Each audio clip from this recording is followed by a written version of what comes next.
وسلم وزد وعلم وانعم وتفضل وبارك.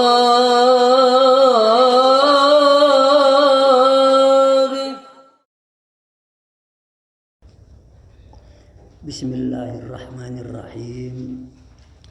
الفاتحة إلى حضرة النبي المصطفى رسول الله صلى الله عليه وسلم وآله وأزواجه وذريته وآل بيته ثم إلى أرواح آبائنا وأمهاتنا وأجدادنا وجداتنا ومشايخنا في الدين خصوصا مؤلف هذا الكتاب رياض البديع نفعنا الله به وبعلومه في دارين. الفاتحة. أعوذ بالله من الشيطان الرجيم. بسم الله الرحمن الرحيم. الحمد لله الرحمن الرحيم. إياك نعبد وإياك نستعين. اهدنا الصراط المستقيم صراط الذين أنعمت عليهم غير المغضوب عليهم ولا الضالين.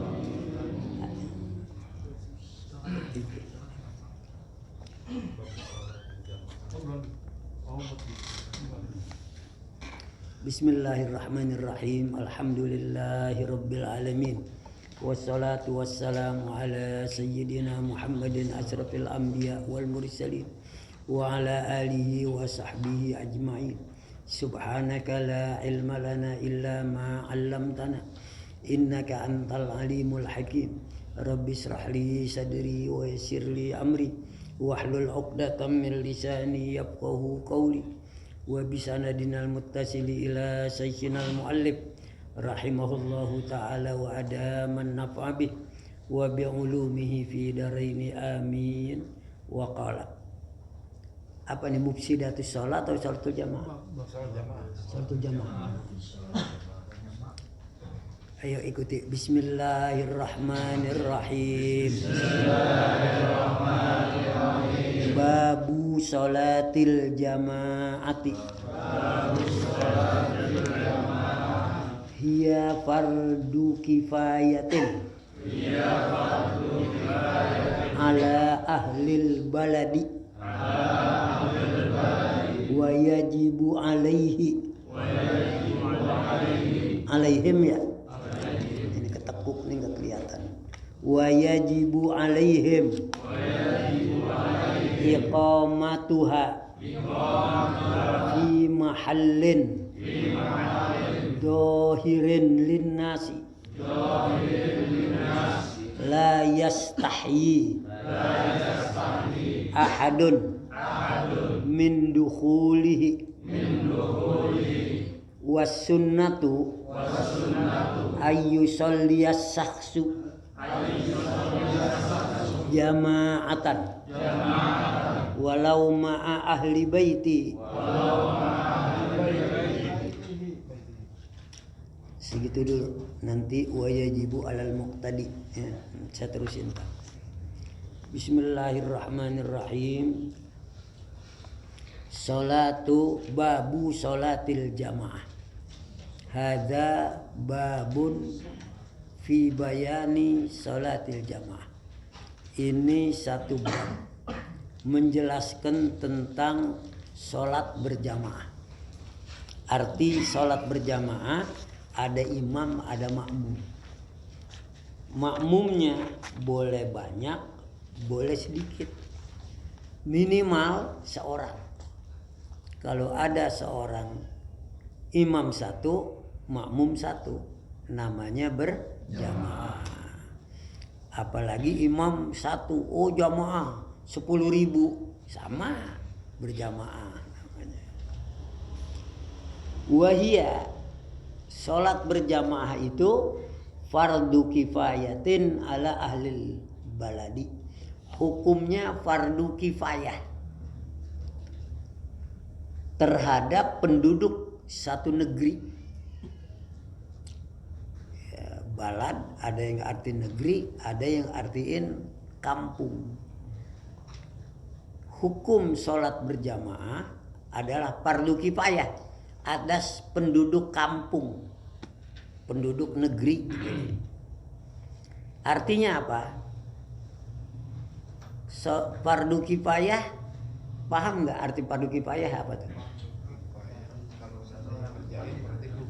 Ya, kalau ada yang mengerjakan, ya walaupun seorang cukup mewakili orang banyak. Fardu kifayah misalnya apa? Sholat jenazah. Ada orang meninggal di kampung kita, yang lain kagak ada mau sembayangin, dosa semua. Tahu-tahu ada seorang yang nyolatin cukup. Itu namanya fardu kifayah, bisa diwakilkan.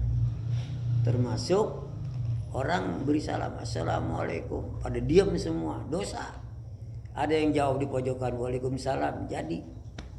Begitu fardu kifayah. Termasuk sholat jamaah. Sholat jamaah bukan wajib, tetapi fardu kifayah. Fardu kifayah ainiyah. Fardu kewajiban kifayah terhadap per orang. Ini musola, nggak ada yang sholat jamaah di sini, dosa. Siapa dosa? Penduduk kampung ini dosa. Ada yang berjamaah, ada imam, ada makmum, cukup. Itu namanya fardu kifayah. Kalau sholat wajib, puasa wajib, fardu ain. Apa artinya fardu ain? Tiap-tiap orang wajib melakukan, tidak bisa diwakili. Sholat zuhur, tiap orang wajib. Yang kagak sholat, dosa. Yang sholat, kagak dosa. Ya, jadi itu namanya fardu ain.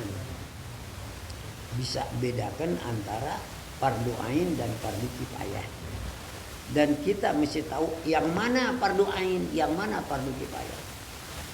Misalnya apa? Ada seorang bahlul enggak sholat zuhur, fardu kifayah. Nah ini dosa karena dia nggak ngerti. Makanya yang belum tuh suka ngomong, dong sholat, kagak ada, kirim salam aja. Kerong kondangan. Itu nggak boleh karena dia anggap sholat itu fardu kifayah. Dia kagak ngerti kalau itu fardu ain. Puasa Ramadan, ayo majuan aja dikit ini, enggak apa. Belakang siaran nggak dapat duduk tuh. Ya. Yo maju dikit lagi, nggak apa-apa. Berdesakan di tempat pengajian itu perintah agama. Ini berdesakannya di tempat lenong, ya. Lenong, dangdut, berdesakan itu tempat maksiat. Nggak ada perintah, ayo berdesakan di tempat maksiat. Nggak ada. Yang ada, ayo berdesakan di tempat pengajian. Luqman bilang sama anaknya, jalisil ulama wa zahimhum bi rukbataika fa innallaha yuhyil quluba binuril hikmah kama yuhyil arda biwabilis sama. Kalau ngaji paling dekat sama guru. Kalau perlu nempel sama guru. Ini kebanyakan ayo sini pada ogah, ini pada ogah. Tahu alasannya malu lah. Udah kagak malu, mestinya mah dekat. Ya, tapi dipikir martabat saya belum sampai ke guru, baru sampai ke murid, dia nggak apa-apa kalau ngerti. Mengapa disuruh dekat? Fa innallaha yuhyil quluba binuril hikmah. Allah menghidupkan hati-hati manusia dengan ilmu. Kalau nuntut ilmu jauh dari guru, duduknya di pojokan, tempat gelap. Guru ngomong dimanggut-manggut, kira ngerti, merem matanya, ngiler lagi. Ini kan brengsek banget nih murid yang begitu. Kalau ada yang begitu di sini keluarin aja, suruh dengerin di samping ono. Tapi di sini kagak ada, bagus semua. Saya lihat bagus. Kama yuhyil arda biwabilis sama. Allah menghidupkan bumi dengan air hujan. Hati kita dihidupin pakai ilmu. Ini mau sholat jamaah nih. Saya yakin bener ntar denger. Apa kita udah cocok sama ilmu ini? Udah cocok, alhamdulillah. Ibadat kita diterima. Ya. Kalau kagak cocok, masih jauh dari pelajaran yang bakal kita pelajari lah. Gua kagak begitu. Ya. Mau pergi mana? Begono. Wah, lain. Nih. Jadi saya tanya lagi, hukum sholat jamaah apa? Fardu kifayah. Apa arti fardu kifayah? Bisa diwakilkan oleh orang lain. Nih. Kemudian wajibu, wajib, bukan berjamaahnya yang wajib, melaksanakannya. Alaihim, atas penduduk, atas mereka penduduk di sana negeri, iqamatuha, mendirikannya, bukan mendirikannya, ya arti iqamah mendirikan, mengadakannya.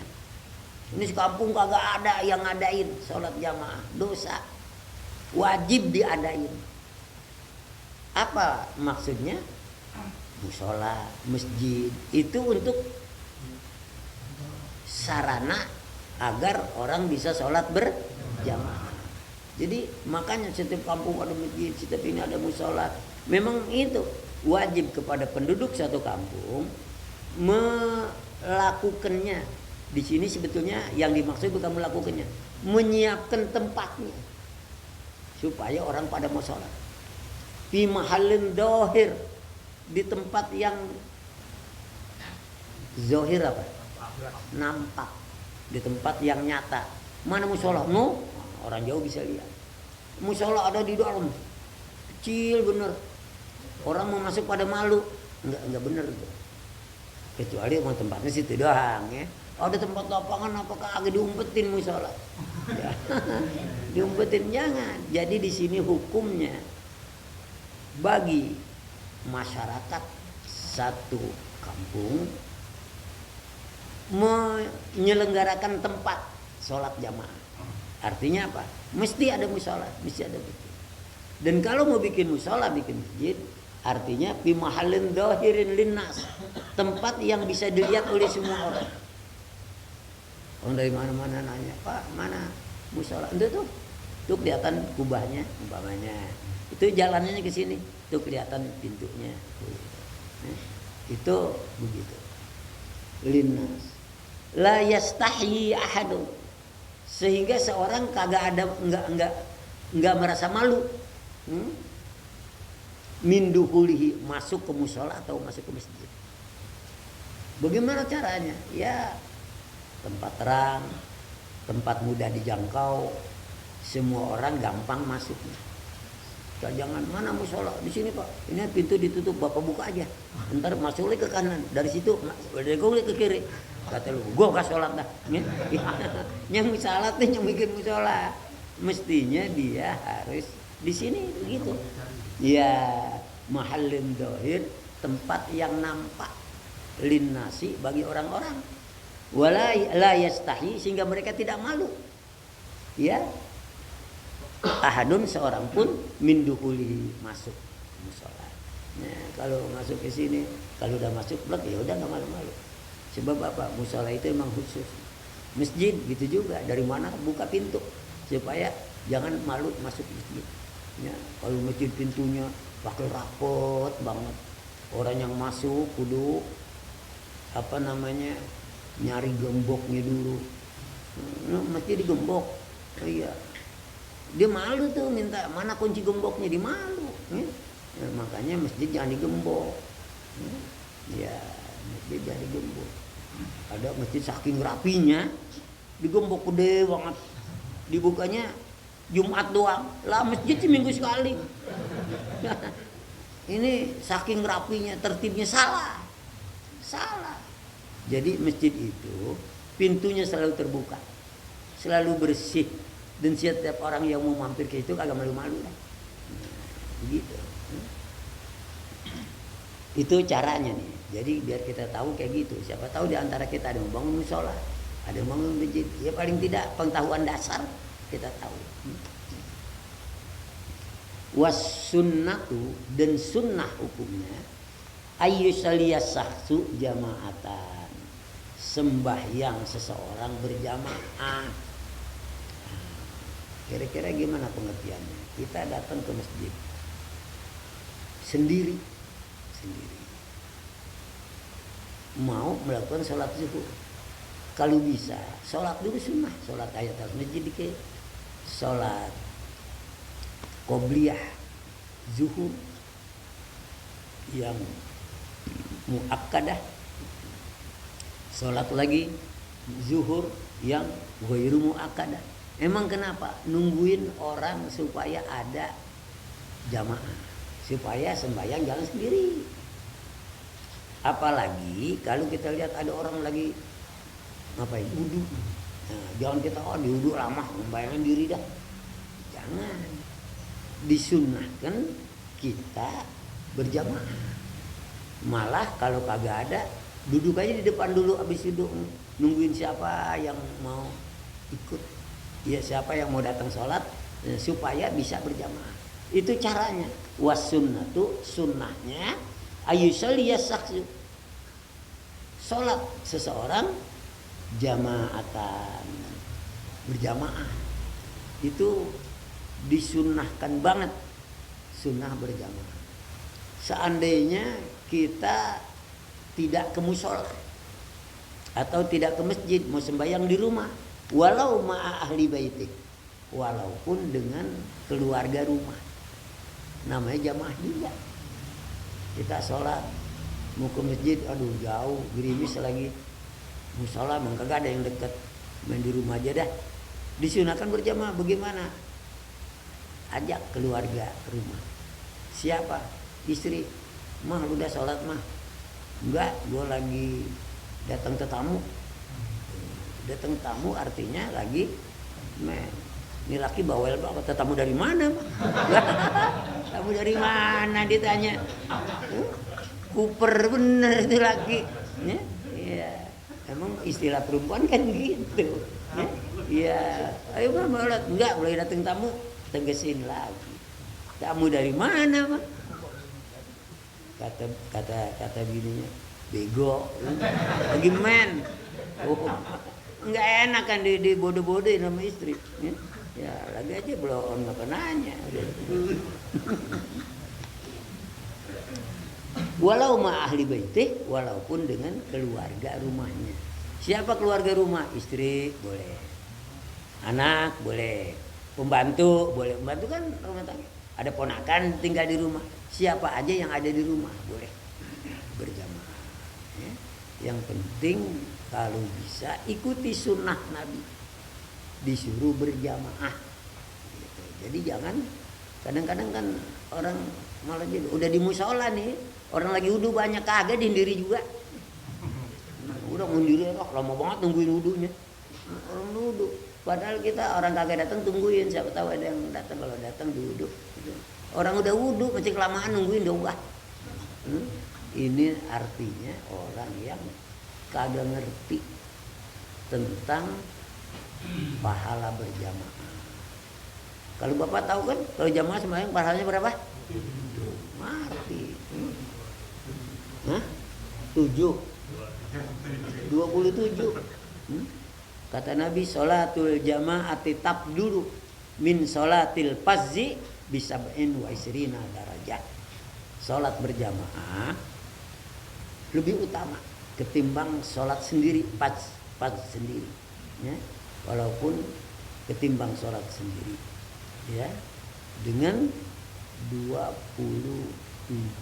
derajat. Ya. Jadi kalau udah tahu nih, ya bagus kita amalin ini. Kita sembahyang upayakan berjamaah, mau di rumah sama ahli keluarga. Ya. Nah, saya teruskan. Tadi baca sampai di sini.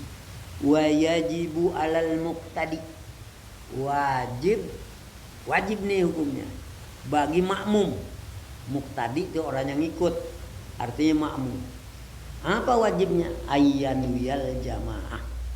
Dia berniat sholat berjamaah. Artinya niat sholat berjamaah apa? Menjadi makmum mesti bilang makmuman. Kalau kagak bilang makmuman, maka sholatnya tetap sah. Cuman 27 derajat dia kagak dapet. Kalau imam, dia kagak wajib bilang imaman. Dia mau bilang imaman boleh, dia kagak bilang imaman boleh. Tapi makmum sah aja walaupun dia kagak bilang imam. Kalau makmum wajib niat makmuman. Kalau imam kagak wajib. Sebab kenapa? Kalau makmum supaya dia berjamaah wajib bilang makmuman. Imam dia boleh tidak bilang imaman. Bayang diri usolli fardal maghribi salah sarakaatin adaan lillahi ta'ala Allahu akbar. Lo kagak bilang imaman, gua kagak mau pahala 27 atu aja. Ya orang sableng namanya. Pahala juga. Kalau duit di mau. Iya. Jadi bagaimana hukumnya? Hukumnya makmum tetap sah dan mendapat pahala 27 walaupun imamnya kagak niat imam. Kalau gitu boleh ngikutin orang yang bukan imaman kita jadi makmum, boleh. Yang ngikutin tetap aja pahalanya 27. Yang jadi imam terserah dia mau niat imaman atau enggak. Makanya kalau kita ada orang sembahyang sendiri, kita colek sunnahnya. Artinya gini, lu gue jadiin imam. Kira-kira bahasa kasarnya gitu. Dia kata gue mau bayang diri, dia kagak apa-apa. Tuh imam yang begitu sempluk. Ya masa pahala kagak mau. Lu sembahyang nyari apaan? Ya tapi sih kagak ada. Ini cuma masalah hukum biar pada ngerti. Misalnya kita tahu gini, kita sholat sendirian, tahu-tahu ada yang ikutin, kita nggak tahu. Pas kita salam lah ada makmum, ya gua kagak sholat nggak niat imam, nggak apa-apa, tapi sah sholatnya. Yang penting sahnya kan, ya, ya kagak dia kagak niat, tetap satu. Sekarang masjid panjang, tarodah masjid ada 100 meter panjang. Di mihrab atau di depan sini ada orang sholat sendirian. Kita dari jauh mau jadiin dia imam, boleh. Dia nggak tahu orang kita jauh. Hah? Gue colek tangannya siapa panjang? Nggak pakai nyolek. Jadi dari ini kita bicara hukum. Ya, jadi supaya kita ngerti. Oh begitu ya, iya. Dia sembahyang jauh, kita yang jauh. Usolli fardal maghrib. Makmuman lillahi ta'ala. Terus sembahyang kita ikutin dia ruku, kita ruku. Dia mah kagak tahu. Wah, namun begitu kita tetap dapat pahala 27. Jadi makmum enak. Imam tahu kagak kita tetap aja. Kalau imam enggak, dia kagak niat, dia kagak dapat. Dia niat dapat. Kemudian bagaimana cara merubah niat? Kan lagi sembahyang kagak boleh merubah niat. Batal kemarin. Kalau kita sembahyang ada yang colek, kita merubah niat, jangan diucapkan dalam hati. Sajaku menjadi imam, begitu aja. Sajaku menjadi imam. Berarti dia mau jadi imam dapat pahala 27. Awalnya masih sembahyang sendirian kan, orang nggak ada orang. Usolli fardal ada Allahu akbar. Waladolin ada yang colek. Maksudnya jadi imam. Dalam hati sajaku aku jadi imam. Udah, jangan keras-keras. Pas dicolek, sajaku aku. Waduh, belum juga tuh. Bapak bahasa Indonesia. Sehingga karenanya nggak boleh kayak gitu. Pas dicolek, sajaku aku jadi imam. Udah, kan kita ngomongin sama Tuhan, yang menilai Allah, yang memberi pahala Allah. Lo imam, 27. Makanya ngomong sama Allah jangan diucapkan dengan bahasa Indonesia ketika sholat. Ya, kalau ngerti bahasa Arab boleh. Misalnya Allah nawaitul imam. Lebih bagus. Ini bahasa Arab dia kagak tahu. Ya, ngomong gede-gede. Jadi gue imam dah nih sekarang. Supaya makmum denger maksudnya. Iya. Ini sembahyang yang kagak ngaji. Makanya disuruh ngaji pada biar paham. Iya, gitu. Kalau Anda lagi sholat dicolek, ngerti, oh saya dicolek, suruh jadi imam. Ada juga dicolek supaya mundur. Bagaimana supaya mundur? Nisab udah rapot benar, kita datang sendiri. Makruh. Hukumnya sholat sendiri, mesti ajak teman. Maka pas Allahu Akbar, colek. Yang dicolek, ngerti, oh di sebelah sendiri nggak ada teman, mundur. Cara mundurnya sedikit-sedikit, setapak sampai aku. Jangan sampai dicolek, truk. Waduh. Iya, dikira jangan. Ada juga kan kabarnya orang yang dicolek kagak ngaji, ya. Dikira bercanda, ngepelin. Lah orang dicolek, orang dikepelin. Dikira ngajak bercanda. Padahal kan ada hukumnya, boleh colek mundur. Ini colek ngancam. Colek tar gua hajar lo. Nah, ini kenapa? Karena kagak ngaji. Kan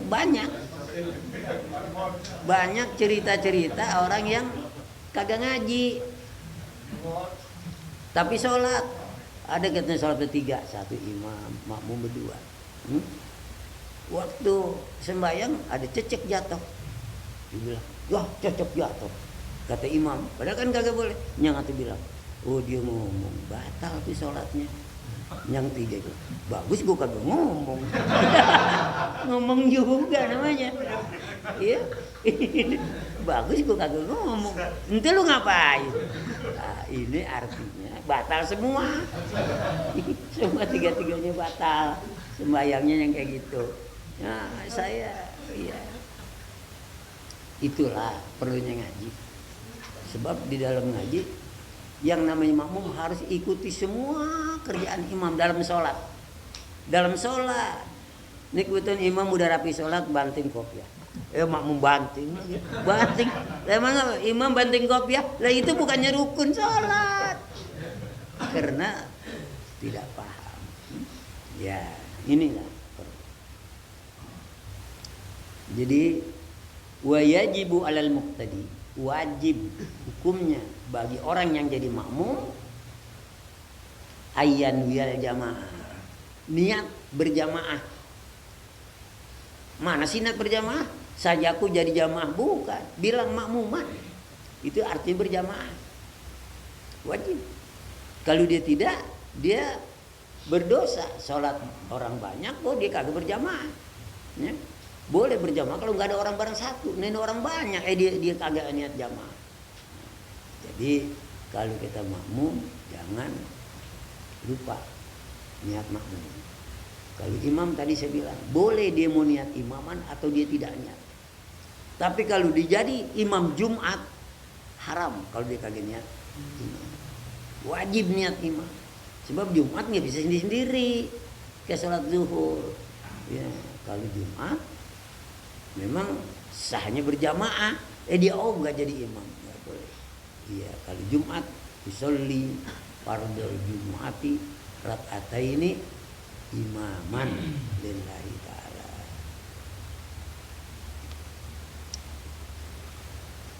Wah. Awil iktida atau niat ngikut, ya makmum.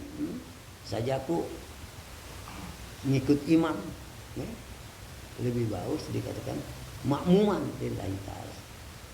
Wa ya'lam af'alal imam, dan makmum wajib tahu kerjaan si imam.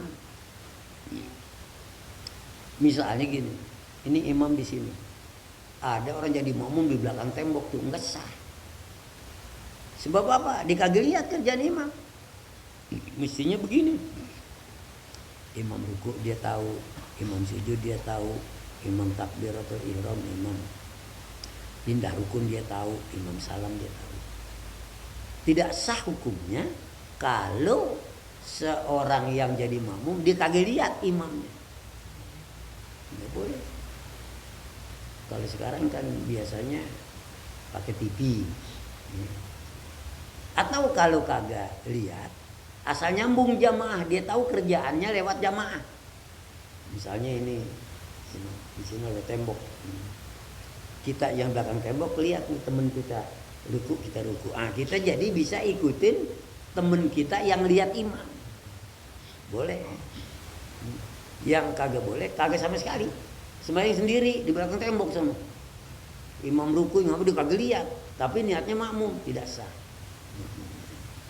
Makanya di sini dibilang wa ayya'lama, hendaklah si makmum tahu apa af'alal imam, kerjaan imam. Imam ruku, imam sujud, imam takbir, imam pindah rukun, imam salat.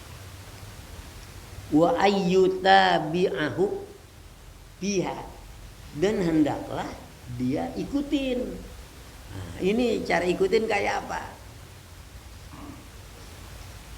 Kita sholat, datang belakangan, kita usolli fardul maghribi salah raka'atin makmum, Allahu akbar, imam ruku, langsung ruku, walaupun kita tidak sempat lagi baca Fatihah.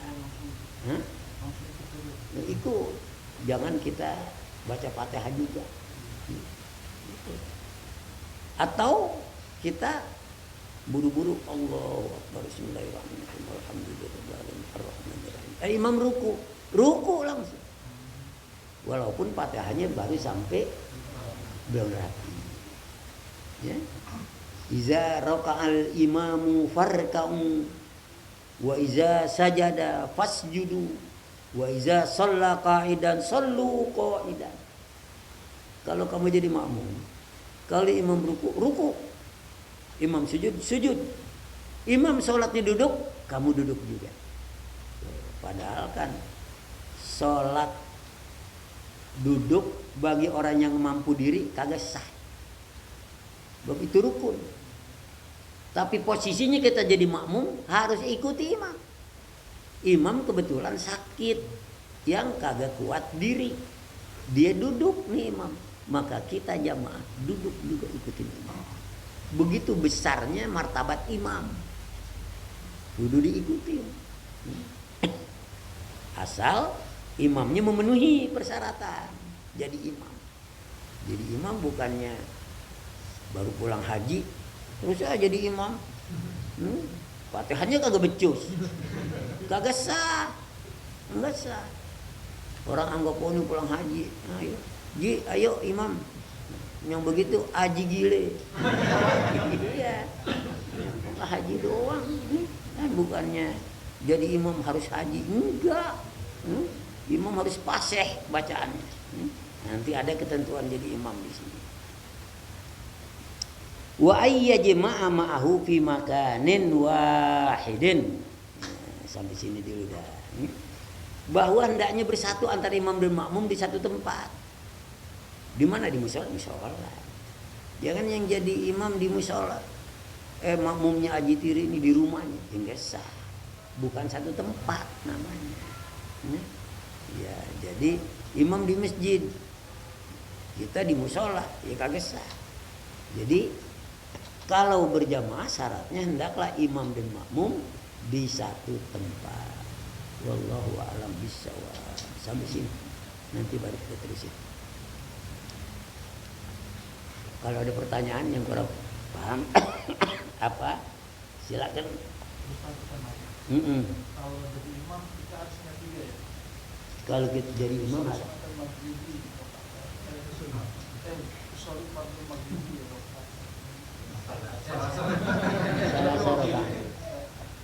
Terus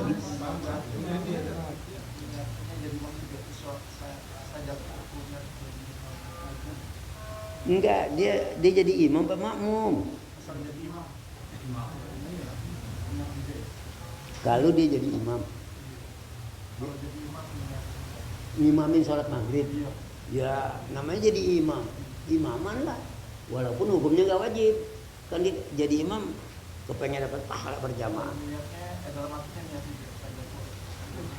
Oh iya boleh, memang ucapan niat kayak gitu. At-talaffuz ya bil lisan, ucapan dengan lidah. Di hati sunahnya mengikuti, ya, mengikuti sunahnya. Jangan ucapan lidah, hati tidak mengikuti, tidak sah. Niat yang benar hanya di hati, bukan di ucapan. Ngucap itu sunnah. At-talaffuzu sunnatun. Ngucapin usolli fardol anu sunnah. Yang penting hati. Kalau hatinya udah niat, dia kagak bilang usolli, kagak. Di hati dia ngomong, datang Allahu Akbar. Lah, gua kagak denger niatnya. Nah lu budeg. Ya? Jadi padahal dia emang boleh. Sekarang kalau dia niat usolli tapi hatinya ngayap kemana-mana, tidak sah. Ya? Gitu. Jadi ente udah paham belum pertanyaan ente? Sholat maghrib minta 2 rakaat ini sunnah. Saking nafsunya mau nanya. Barangkali ada lagi. Ya, Ustaz. Tentang berjamaah, Ustaz. Ya? Saya kan baru setahun di sini tentang berjamaah. Tentang Baru setahun di kampung lawan Ustaz. Baru 1 tahun. Iya. Cuman yang saya agak heran Ustaz ini ini di sini kebiasaan kalau tahlil kan semakin taklim di tahlil. oh tahlil di masjid. Nah, di musola. Di musola. Apa di Undangan. kadang-kadang kan bikin haul gitu kan atau baca maulid. Jadi yang saya herankan di sini kenapa tuh kadang-kadang sampai waktu isya gitu kan acara itu sampai orang-orang tuh pada sholat di rumah gitu Ustaz. Apa gitu ada seperti itu bagus ya? Sebetulnya ketentuan secara pasti enggak gitu. Cuma yang ada ketika sahabat bertanya ayyul amali afdal, Nabi jawab as-salatu fi awwali waqtiha. Salat apa yang paling baik? Salat di awal waktu.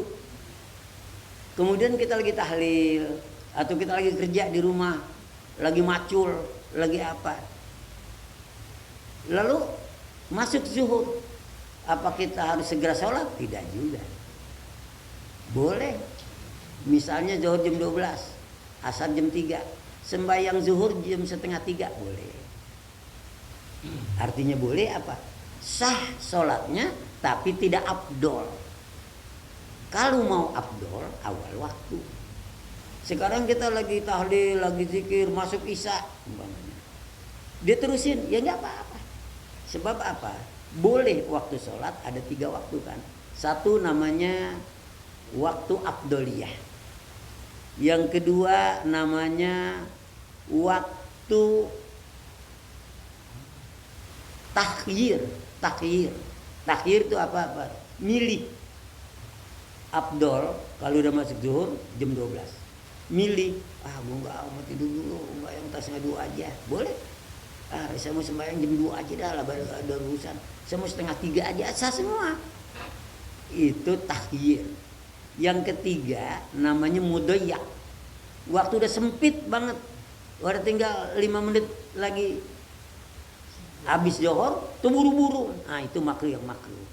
Waktu mudoyak makruh. Tapi sah. Baik dia awal waktu jam 12 zuhur atau di jam 2:30 baru sholat, atau dia udah waktu sempit tinggal dikit lagi habis dia sholat, semua sah. Pahalanya yang gede, yang afdol. Sehingga karenanya masuk zuhur kita lagi tidur, waduh udah zuhur tuh masih puyeng kepala, nambah lagi dikit tidur, nggak apa-apa.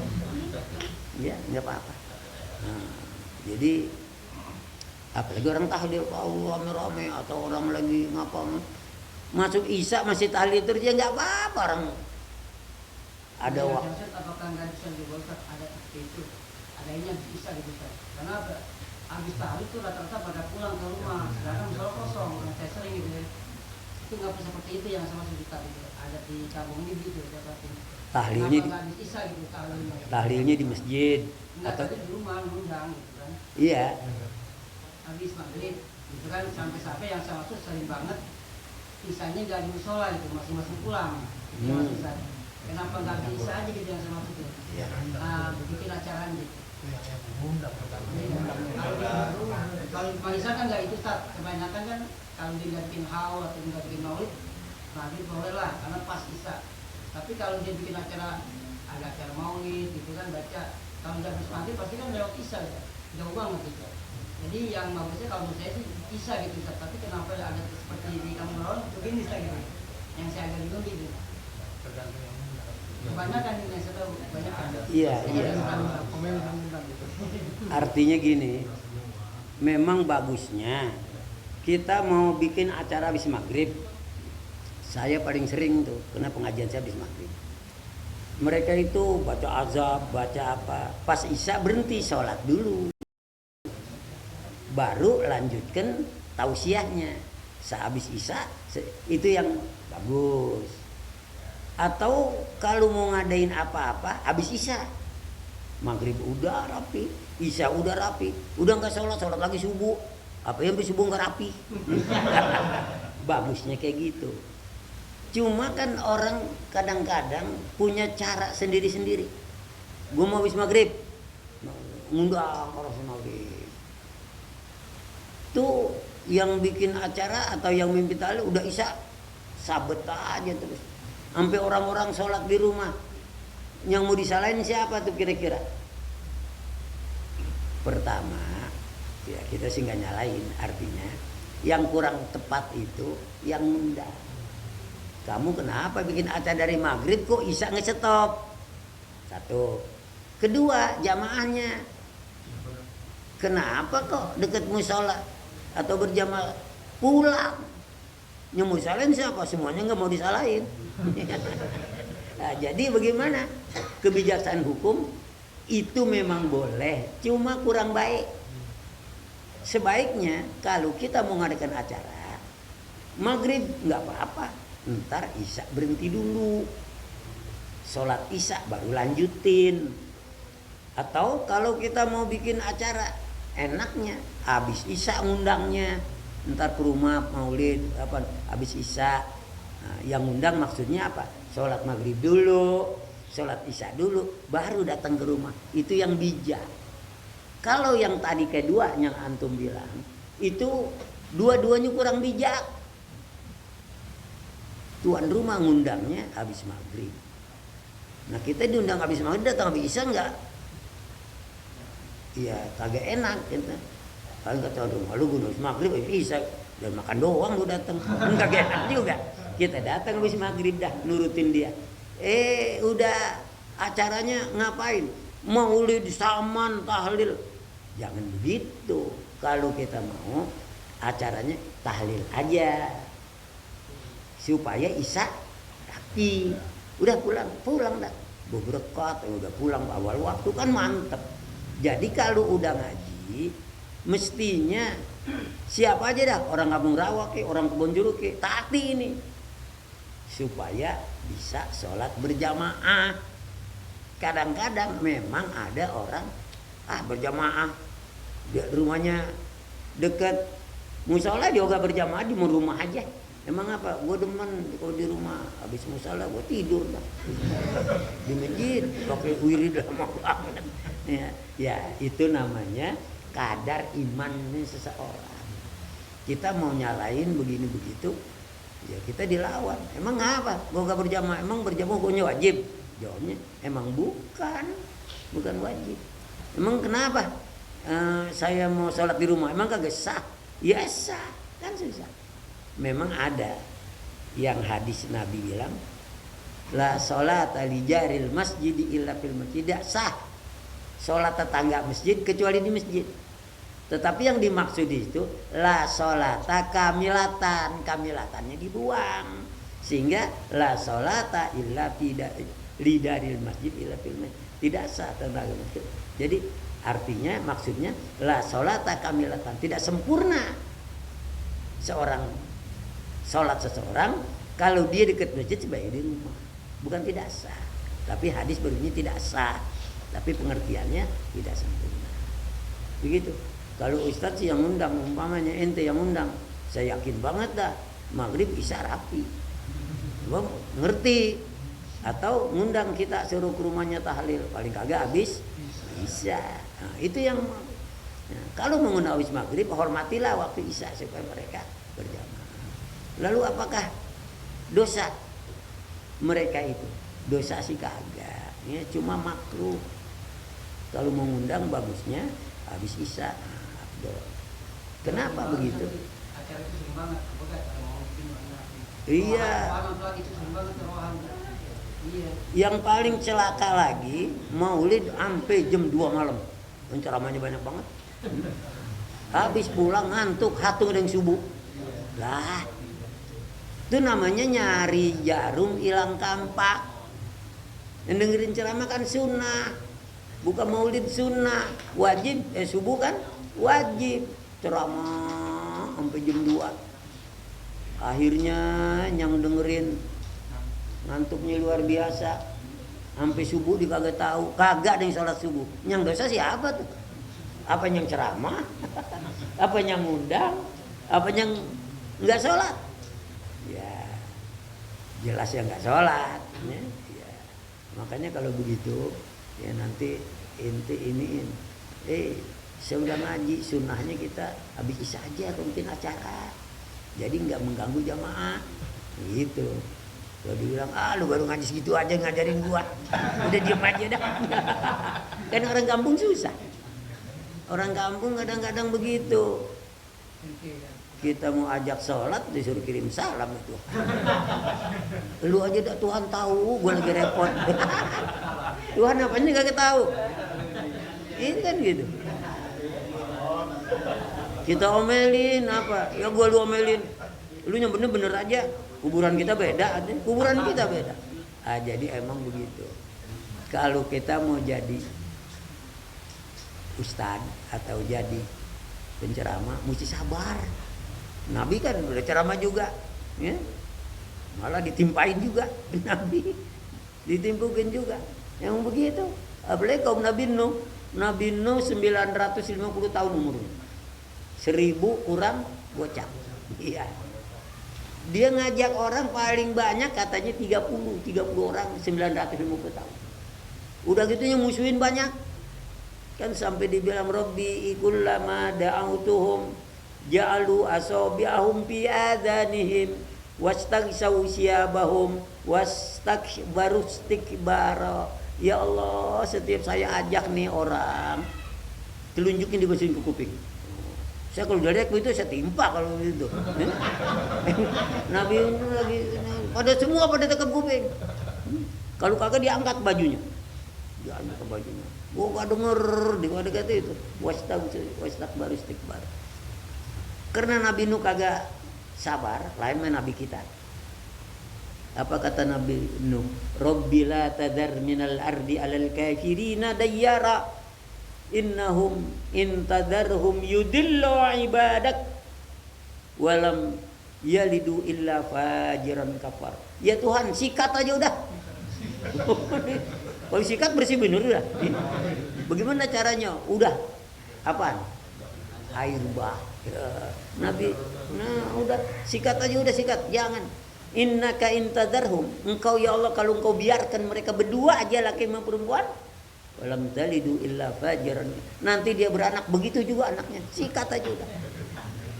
Lain sama Nabi Muhammad. Nabi Muhammad datang ke Taif, ya. Wa agrau bihi syufa wal abida wa ramau bihi jarah hatta qudibat bid-dima'i na'la. Diajak Nabi pada nimpain.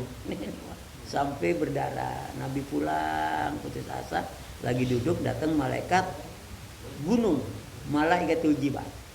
Kata malaikat gunung, ya Rasul, saya tahu betul engkau disakitin. Saya malaikat penjaga gunung. Kalau kau bilang iya aja, saya angkat nih gunung, saya timpah mereka, mati semua. Nabi kagak kayak Nabi Nuh. Nabi Muhammad jawab, la inni arju min aslabihim mayatawalla. Biarin, dia nggak tahu ilmu, dia nggak tahu agama. Saya tungguin anaknya nanti biar jadi orang benar. Tuh, lihat. Begitu. Kalau kayak kita nih mau dakwah begitu, orang baru balikin, lu nyalain gua, lu ngaji baru 2 jam, marah lah kita, ribut jadinya. Ya, makanya kayak baik, ada lagi? Ya begitulah caranya. Kita nurutin orang kampung, saya ngikuti kemauan kita susah. Gitu. Kita yang udah dapat hidayah, dapat taufik, kita kerjain lah. Mereka ya, biarin. Baik, cukup ya? Alhamdulillah. Saya sampai ditegur sama istri, nih biasanya ngajarin maghrib gini udah pulang nih yang kedua kali. Saya bilang emang jamaahnya lagi dimomong, saya bilang. Ya biar daripada doyan ngaji, ya. Kalau saya buru-buru banget kesianan masuk pengen silap-silap. Nah, jadi biarin. Ya kita mohon selalu kepada Allah taufik hidayah, ya. Sehingga Allah gampangkan hati kita nerima ilmu dan Allah gampangkan kita ngamalin ilmu, ya. Allah ampuni dosa-dosa kita, Allah terima amal ibadah kita, Allah jadikan keluarga kita sakinah, mawaddah dan rahmah, Allah jadikan anak-anak kita soleh dan solehah, Allah matikan kita nanti pada waktunya husnul bitilkan niyah. Al-Fatihah. A'udzubillahi minasyaitonir rajim. Bismillah. Alhamdulillahi rabbil alamin arrahmanir rahim maliki yaumiddin. Iyyaka na'budu wa iyyaka nasta'in. Ihdinas siratal mustaqim. Siratal ladzina an'amta 'alaihim ghairil maghdubi 'alaihim waladdallin. Bismillahirrahmanirrahim. Alhamdulillahi rabbil alamin. Hamdan yuwafi ni'amahu wa yukafi'u mazidah. Ya Rabbana lakal hamdu wa lakal syukru kama yanbaghi li jalalika wa 'azimi sultanik. Allahumma shalli wa sallim ala sayyidina Muhammad wa ala ali Muhammad. Al-Fatih lima ughliq wal khatim lima sabaq. Nasiril haqqi bil haqq wal hadi ila siratikal mustaqim wa ala alihi wa ashabihi haqqa qadri wa miqdarihil azim. Allahumma anfa'na bima 'allamtana wa 'allimna ilman ma yanfa'una wa zidna ilma. Allahumma iftah lana hikmatak wansur 'alaina rahmatak ya zal jalali wal ikram. Allahumma arzuqna fahman nabiyyin wa hifdzal mursalin wa ilhamal malaikatil muqarrabin bi rahmatika ya arhamar rahimin. Rabbana taqabbal minna innaka antas samiul alim wa tub alaina innaka antat tawwabur rahim. Rabbana atina fid dunya hasanah wa fil akhirati hasanah wa qina adzabannar. Wa sallallahu ala sayyidina Muhammadin wa alihi wa sahbihi wasallam walhamdulillah.